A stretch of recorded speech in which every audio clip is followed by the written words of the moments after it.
नमस्कार, दृष्टि न्यूज में आपका स्वागत है। मैं हूं आपके साथ अंकिता। चलिए बढ़ते हैं खबर की ओर। भारतीय जनता पार्टी के प्रदेश अध्यक्ष हेमंत खंडेलवाल द्वारा कार्यकर्ताओं से सीधे संवाद की एक अत्यंत सराहनीय और दूरदर्शी व्यवस्था शुरू की गई है।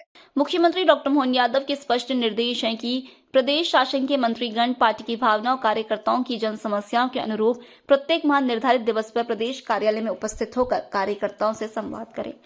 इस व्यवस्था का मुख्य उद्देश्य कार्यकर्ताओं की जन समस्याओं को सुनना, समझना और समाधान हेतु यथासंभव ठोस प्रयास करना है। सहयोग सेल के रूप में शुरू की गई यह पहल अत्यंत प्रभावशाली सिद्ध हो रही है, जिसके सकारात्मक परिणाम अभी से दिखाई देने लगे हैं। कार्यकर्ताओं में इस व्यवस्था को लेकर उत्साह और संतोष है। बड़ी संख्या में लोग अपनी बात रखने हेतु भाजपा प्रदेश कार्यालय पहुंच रहे हैं। मंत्रियों के व्यस्त कार्यक्रम, बैठकों और क्षेत्रीय दौरों के बावजूद अब कार्यकर्ताओं को यह स्पष्टता मिल गई है कि किस दिन और किस स्थान पर मंत्री से भेंट संभव है। ये पहल संगठन और सरकार के बीच मजबूत सेतु का कार्य कर रही है। इस दूरदर्शी कदम के लिए मैं मुख्यमंत्री डॉक्टर मोहन यादव एवं भाजपा प्रदेश अध्यक्ष हेमंत खंडेलवाल का हृदय से आभार व्यक्त करता हूं, जिन्होंने कार्यकर्ताओं की भावनाओं को समझते मध्य प्रदेश शासन के मंत्रीगणों को ये महत्वपूर्ण जिम्मेदारी सौंपी है।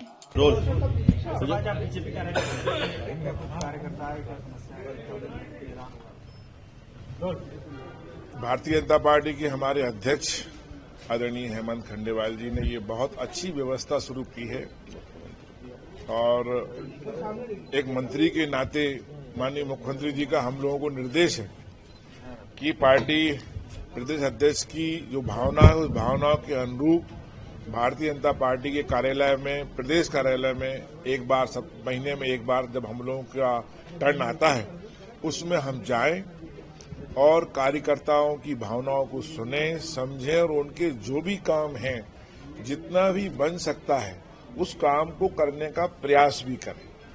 तो मुझे खुशी है कि बहुत अच्छा सहयोग सेल के नाम से जो व्यवस्था शुरू की है, इसके अच्छे परिणाम आने वाले समय में शुरू होंगे।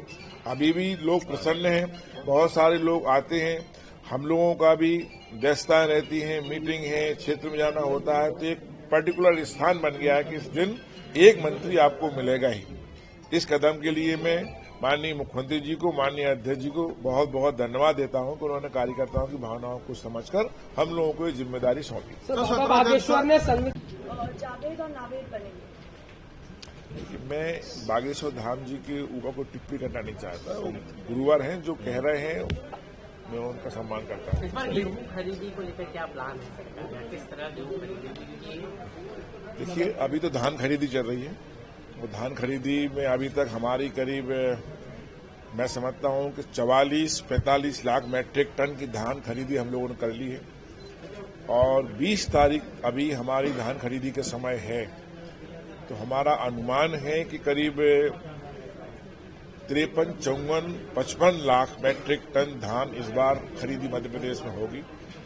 हम लोगों को अभी ये भारत सरकार ने 43 लाख मैट्रिक टन धान खरीदने की अनुमति दी है। हम भारत सरकार से मांग कर रहे हैं कि हमको और अधिक धान खरीदी के लिए व्यवस्था सब दी जाए, ताकि हम और धान खरीदी कर सकें, किसानों को उनके अनुसार उनकी धान खरीदी कर सकें। जहां तक गेहूं की बात है, गेहूं खरीदी हम लोग करेंगे, कोई परेशानी नहीं जाएगी। माननीय मुख्यमंत्री जी से चर्चा चल रही है और हम लोगों ने वैसे भी जो हमारे मैनिफेस्टो में था, हमने करीब 2600 में गेहूं खरीदी की है और इसके बाद आवश्यकता होगी तो सुधार करेंगे। चलिए।